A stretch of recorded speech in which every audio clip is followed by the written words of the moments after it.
All right, I'm gonna go take us to see that cow I talked about in the last video. The unfortunate cow. Anyway, while I'm walking over there, I'll ramble some more. So, first of all, I'm trying to keep these videos under 15 minutes because I tried uploading some real long form content on here, and there's a couple problems. One, without, internet, Wi-Fi, it takes a long time to upload anything. But also, I tried after hours of trying to upload this video. It was maybe 40 minutes long.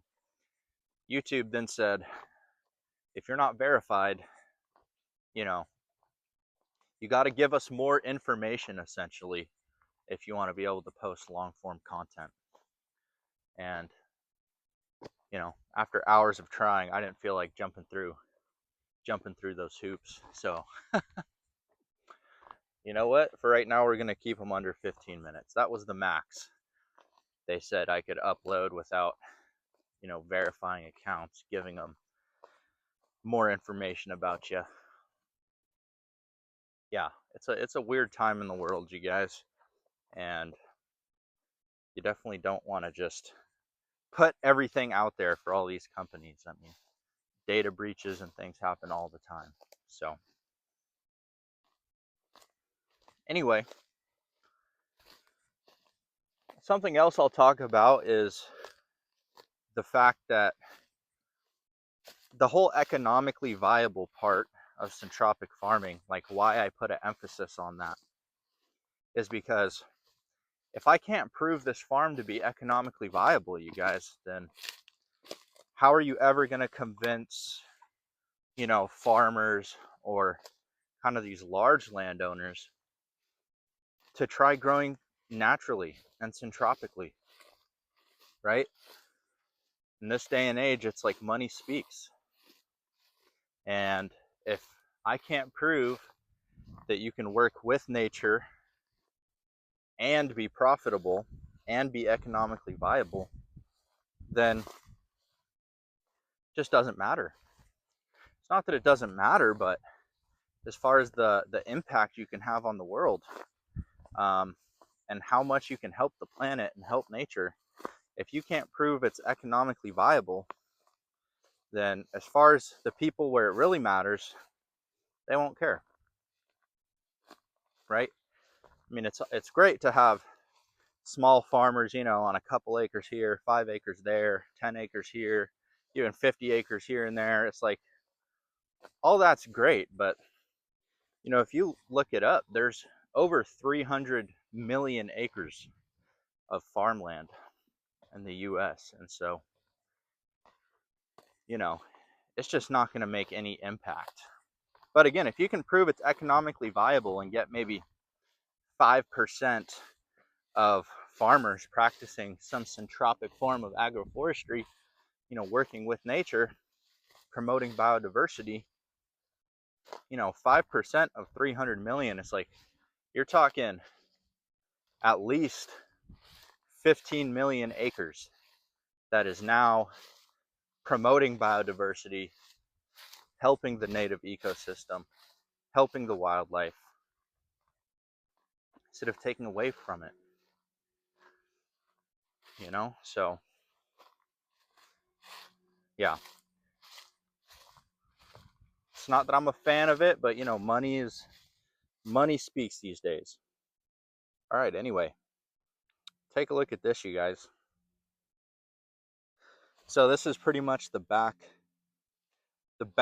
of my property here, the back corner. As you can see, someone's cow did not make it. And that's its pelvis underneath this mesquite tree here.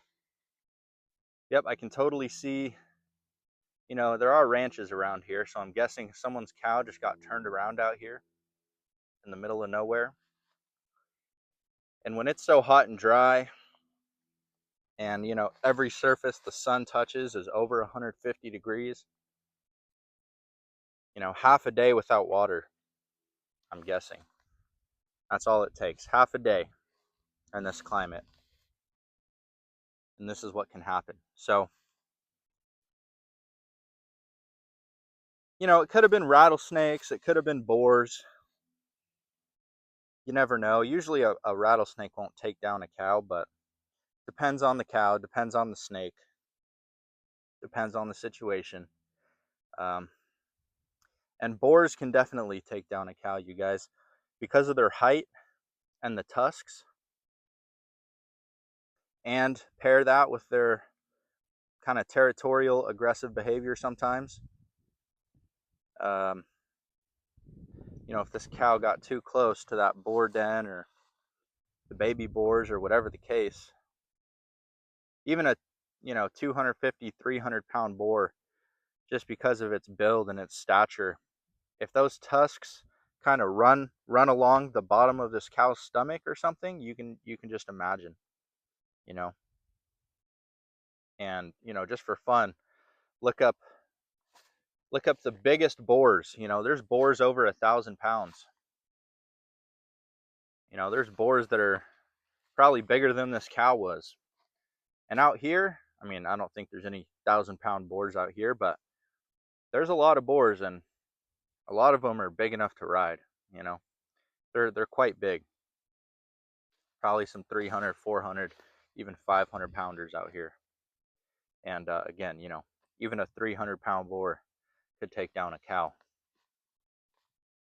like little tanks. Yeah.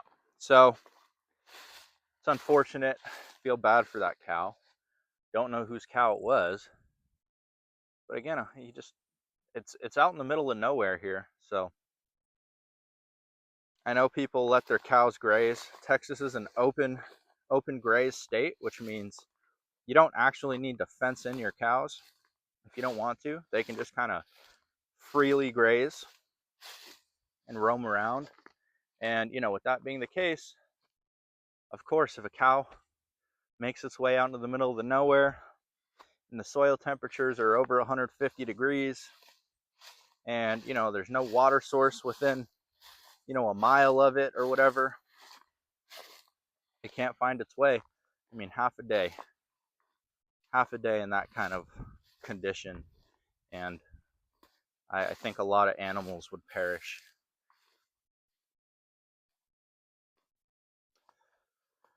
So I guess let me get back to what I was talking about.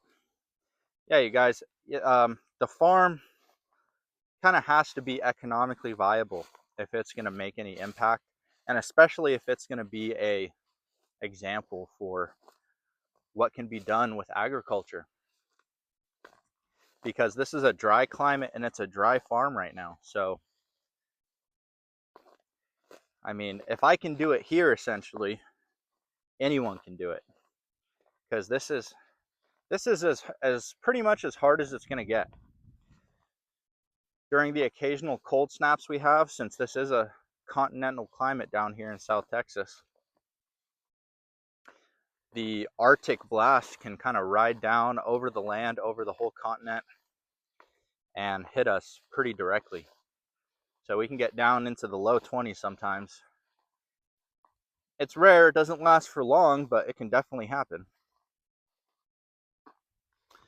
And again, summers can be like this one, where not an inch of rain has hit the property in months, and soil temps have been over 150 degrees, and it's usually windy. It's calm right now, but when that wind kicks on and that sun is shining, that's like the hot setting on a hair dryer.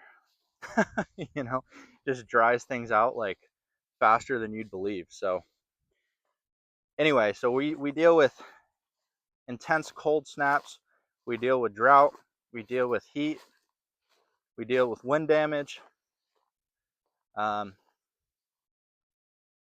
forms of adversity. And that's not to say other centropic farms and natural farms don't have their issues, but it's like, let's just say a dry season in the tropics somewhere is not the same as a dry season here. If anything, a dry season in the tropics is probably more like the wet season here, right? So different sets of challenges. Although, you know, I will say, dry farming in this climate, it is definitely dry farming, syntropic agroforestry on hard mode. You just never know when you're going to get rain. And you never know when you're going to get some crazy cold snap that brings you down to like 20 degrees. You just never know. You never know what's coming next.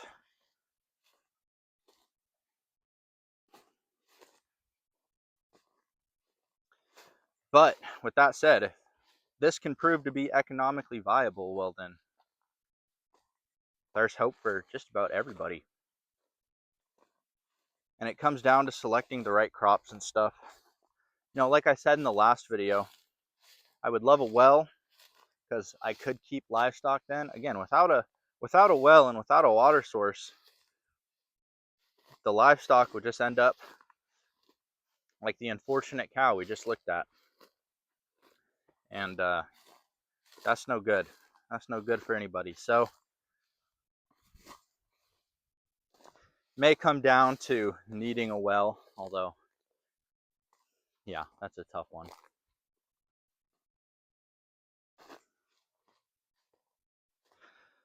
If the well water is good quality, it might not be the worst thing, but,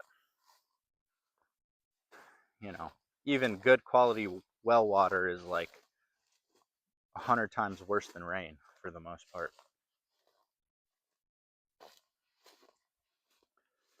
You know, speaking on that, I guess I'll talk about kind of other contaminants, other things like that. You just, you know, you don't want to contaminate things more than they're already contaminated. Let's just put it that way. And I absolutely get it if you have to use well water. I mean, if I wanted to do a lot of the stuff I want to do here, I would need well water. So I get if it's a necessity, but you should be at least considering these things. You know, and if you got to use plastic containers, I totally get that too. But, you know, then it's releasing microplastics. And when I say soil temps have gotten up to 150 plus, I've seen nursery container temps get up to 180 degrees. So imagine how many microplastics get released during that. And the roots of your plants, I mean, you just can't have a container in full sun out here. It'll just roast.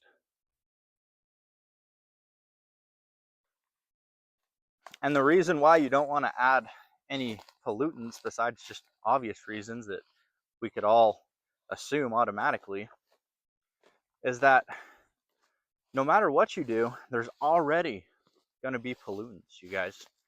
I mean, there's pollutants in the rain now. You know, there's pollutants in the watershed, every stream, you know, every time it rains. And, you know, so you could find, let's say, a fruit tree out in the middle of the wilderness, complete wilderness, completely far away from any humans. And if you were to test that fruit or test that tree, you would still find things like microplastics and stuff in that tree. You know, in that fruit out in the middle of the wilderness, you would still find microplastics and stuff. Because again, it's in the rain, you guys. It's in the watersheds. It's everywhere now. So, you know, you definitely don't want to add on to it, right? So to avoid using plastic containers, I definitely am considering making some air pruning beds, stuff like that, just to mitigate a little bit. But for right now, I got to use plastic containers. Just kind of is what it is. And yeah, and I really don't want to get a well because I really can't afford a well. But, you know, we'll see how that goes too. That's kind of up in the air. Anyway, we're almost at 15 minutes, so thanks for watching. I appreciate you. Have a good day.